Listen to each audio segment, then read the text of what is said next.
Kalau kamu lagi liburan ke Jogja, ada satu tempat yang rasanya nggak boleh dilewatkan. Bayangkan, kamu datang ke sebuah tempat dengan bangunan-bangunan tinggi yang menjulang, ukiran yang super detail, dan suasana yang bikin serasa sedang berjalan kembali ke masa lalu. Ya, ini dia Candi Prambanan. Candi yang berdiri megah di kawasan perbatasan Jogja dan Jawa Tengah ini bukan cuma keren buat foto-foto. Di balik kemegahannya ada sejarah, legenda, dan cerita-cerita menarik yang bikin kita bertanya-tanya. Sebenarnya, siapa yang bangun candi sebesar ini? Kenapa bentuknya dibuat menjulang setinggi itu? Dan apa benar ada kisah Roro Jonggrang di balik Candi Prambanan? Nah, daripada cuma datang, foto lalu pulang, yuk kita jalan-jalan ke Prambanan dan cari tahu cerita menarik di balik salah satu ikon wisata yang paling terkenal di Jogja ini. Oke, assalamualaikum warahmatullahi wabarakatuh. Jadi pagi ini kita sudah berada di depan pintu masuk Candi Prambanan. Selamat datang di Candi Prambanan. Kita akan explore hari ini Candi Prambanan. Seperti apa Candi Prambanan? Yuk kita lihat. Yuk. Oke, karena kita belum sarapan, jadi kita cari tempat sarapannya dulu. Loket masuknya di sana. Udah ramai. Kita cari sarapan dulu biar kuat untuk explore. Pagi ini kita sarapan di Prambanan. Kayaknya kita pesen soto ayam dan ayam goreng. Sengaja kami datang di pagi hari begini dan tentunya belum sarapan. Jadi sebelum mulai eksplor Candi Prambanan hari ini, kita isi tenaga dulu. Karena jalan-jalan sambil perut kosong itu kayaknya nggak enak. Tapi ternyata, pas sampai di pintu masuk, kita malah bingung cari sarapan. Di sekitar sini nggak kelihatan ada yang jualan makanan. Akhirnya, kita coba tanya ke salah satu orang yang ada di sekitar sini. Dan ternyata, katanya ada yang jualan sarapan itu di pintu keluar. Wah, lumayan banget nih. Jadi sebelum mulai menjelajah kemegahan Candi Prambanan, kita mampir dulu cari sarapan. Daripada nanti pas lagi eksplor malah bunyi kruyuk-kruyuk. Oke, jadi kali ini kita sudah dapat menu sarapannya. Mari sarapan semuanya. Kita sudah sarapan ya, dan sekarang sudah jam 9. Karena kita belum beli tiket, jadi kita ke loket dulu untuk beli tiket. Loketnya untuk tiketnya 85.000, anak-anak 50.000, dewasa untuk tiketnya 65.000 tuh, anak-anak 35. Kalau ke Keraton Ratu Boko itu 100.000 dan anak 50.000. Karena dia pakai satu bos.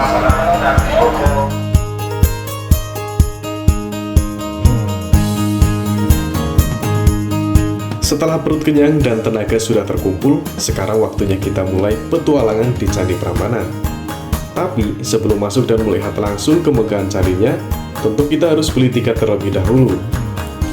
Dari area masuk saja suasananya sudah terasa berbeda, apalagi sebentar lagi kita bakal melihat langsung candi yang selama ini cuma sering kita lihat dari foto. Nah, seperti apa megahnya Candi Prambanan dari dekat? Yuk kita masuk dan mulai eksplorasinya.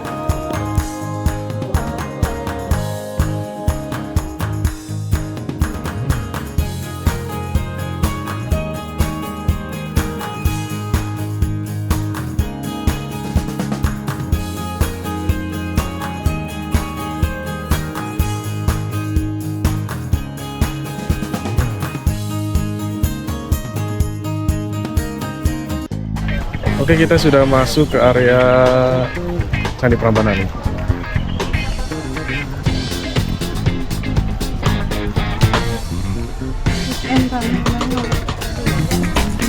Kan ramai banget ya, dan ini juga bulan sebelum Ramadan 2020.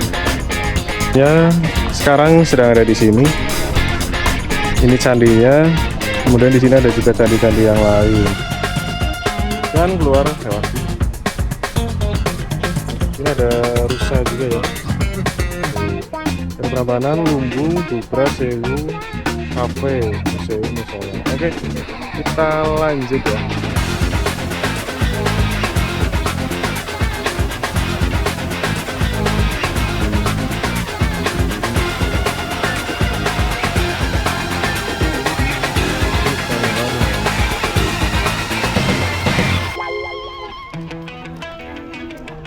Pintu masuk dari sana.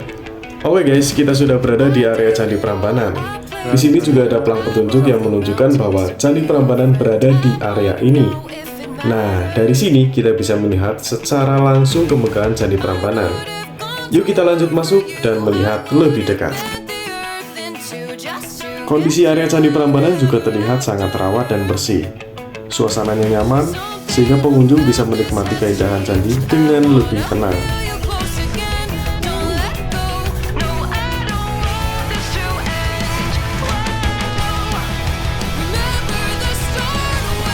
Memasuki candi.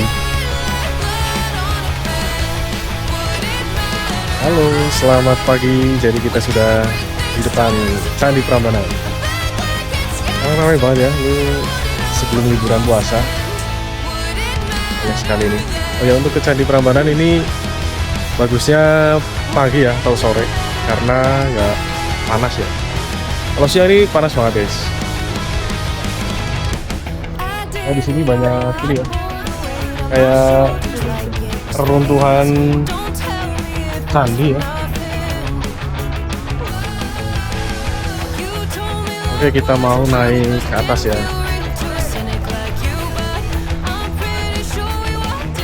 Lagi.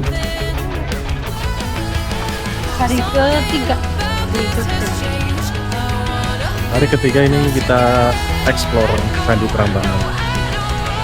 Dan saya baru pertama kali ya ke Candi Prambanan. Borobudur sudah.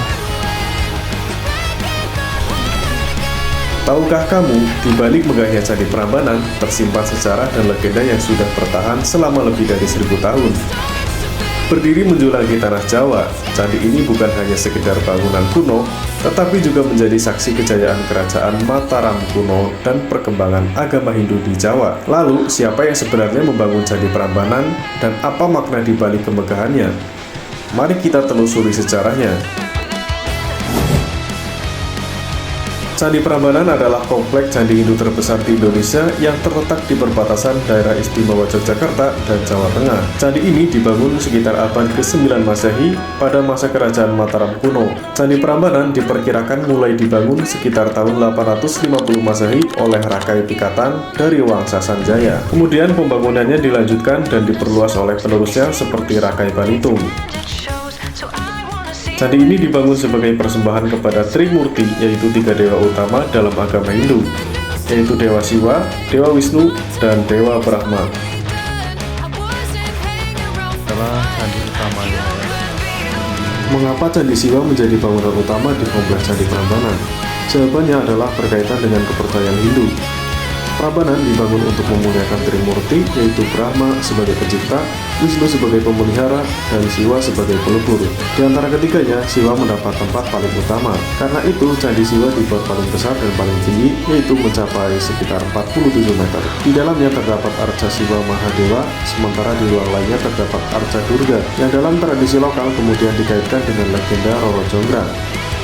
Jadi kemegahan Candi Siwa bukan sekedar menunjukkan keindahan arsitektur, tetapi juga menggambarkan kedudukan penting Dewa Siwa dalam kepercayaan masyarakat Hindu pada masa pembangunan Prambanan. Ya, candi pengapit lah.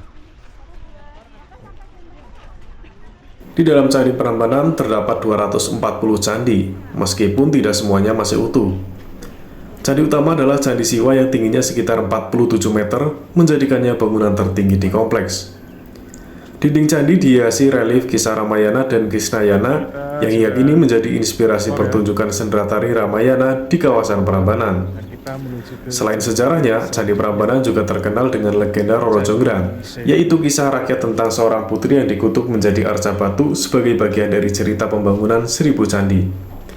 Namun, legenda tersebut merupakan cerita rakyat dan berbeda dari sejarah berdasarkan bukti arkeologi.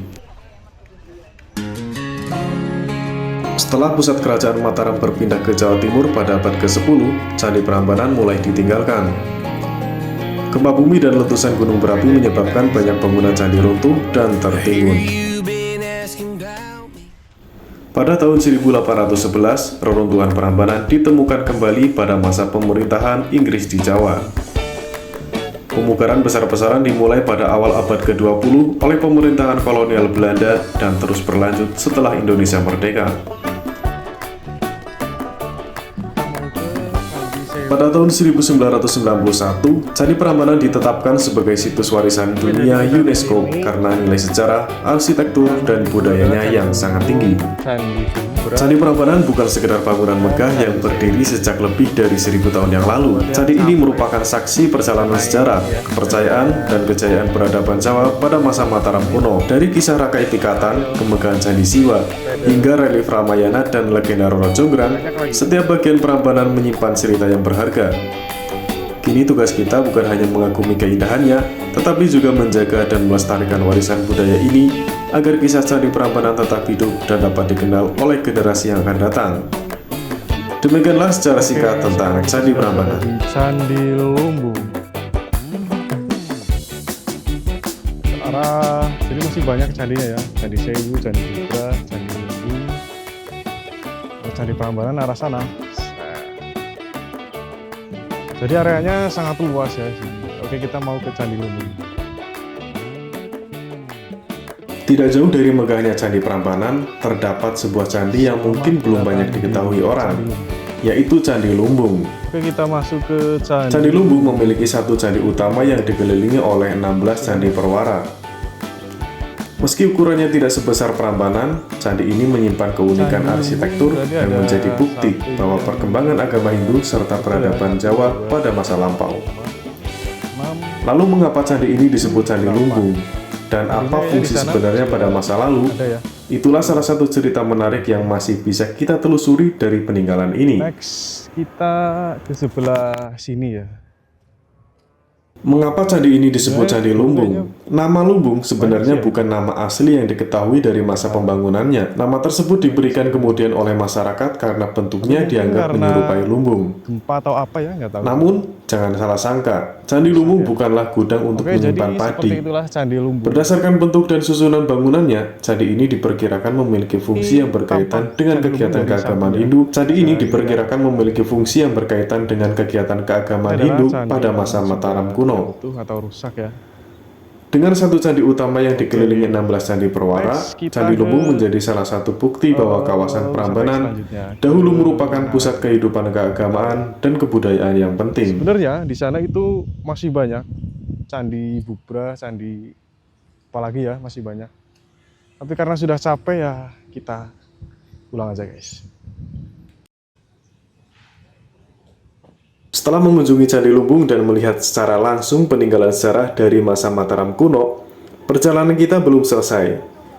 Selanjutnya kita akan menuju spot berikutnya, yaitu museum yang berada di kawasan Candi Prambanan. Di museum ini, kita bisa melihat berbagai koleksi dan benda peninggalan sejarah yang berkaitan dengan perkembangan budaya serta kehidupan masyarakat pada masa lalu.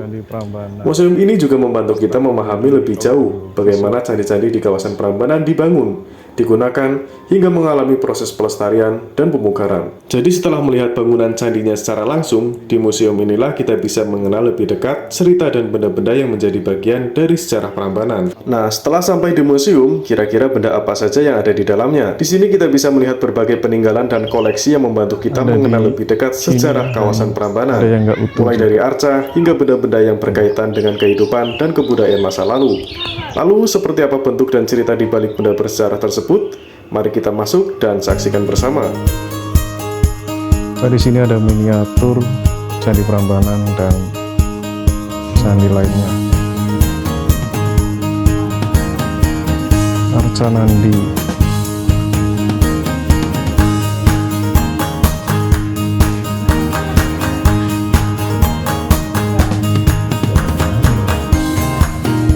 Menyebutkan sejarah ya.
Oke teman-teman, kita sudah melihat museum dan berbagai koleksi yang ada di dalamnya. Dari sini kita bisa mengenal lebih dekat sejarah serta peninggalan yang ada di kawasan Candi Prambanan. Demikian perjalanan kita untuk menjelajahi berbagai spot yang ada di Candi Prambanan. Selanjutnya, kita akan mengakhiri eksplorasi kita di tempat bersejarah ini. Terima kasih buat teman-teman yang sudah menyaksikan perjalanan kita sampai akhir. Semoga video ini bisa menambah wawasan dan pengetahuan tentang sejarah serta warisan budaya Indonesia. Sampai jumpa di perjalanan dan eksplorasi berikutnya. Ya dong. Kata-katanya. Oh, kata-kata hari ini. I did it all, I played pretend, I moved the mountains to be your friend. Oke, kita I sudah wanna menuju know di if it Candi Prambanan. mattered. Jadi I would have gone to war for you, I would have bent the earth in two just to get to us.